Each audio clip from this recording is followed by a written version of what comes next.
రాష్ట్ర వ్యాప్తంగా మార్చి 31 నాటికి 1,12,000 ఇళ్లు పూర్తి కాబోతున్నాయని మంత్రి పొంగులేటి శ్రీనివాసరెడ్డి వెల్లడించారు. ప్రతి నియోజకవర్గానికి 3,500 ఇళ్లు ఇచ్చామని తెలిపారు. వివిధ దశల్లో ఉన్న మరొక 1,00,000 ఇళ్లు జూన్ నాటికి పూర్తవుతాయని తెలిపారు.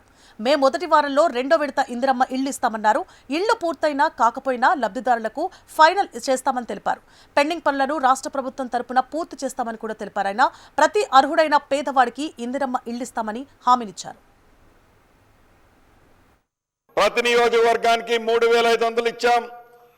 నాకు తెలిసి ఈ మార్చి 31వ తారీఖు నాటికి 1,12,000 ఇళ్లు రాష్ట్ర వ్యాప్తంగా 1,12,000 ఇళ్లు పూర్తి కాబోతున్నాయి అధ్యక్ష. ఇవి కాకుండా వివిధ దశల్లో ఉన్నాయి. మళ్ళీ జూన్ నాటికి మళ్ళీ 1,00,000 పూర్తవుతుంది అధ్యక్ష. ప్రతి పేదవాడికి అర్హులైన పేదవాడికి ఇందిరమ్మ ఇల్లు ఇస్తామని చెప్పాం. రెండో విడత కూడా ఇందాక రాజేష్ రెడ్డి గారు అడిగారు. రెండో విడత కూడా రేపు ఏప్రిల్ నెలాఖరికి మే మొదటి వారంలో రెండో విడత కూడా రాష్ట్ర వ్యాప్తంగా ఇందిరమ్మ ఇల్లు ఇస్తున్నాం అధ్యక్ష. హుజూరాబాద్ తో పాటు అనేక నియోజకవర్గాల్లో జగిత్యాల ఉన్నది, హుజూరాబాద్ ఉన్నది, చాలా ప్రాంతాల్లో ఏవైతే పెండింగ్ ఉన్నాయో పూర్తయినా కాకపోయినా బెనిఫిషరీని ఫైనల్ చేస్తాం.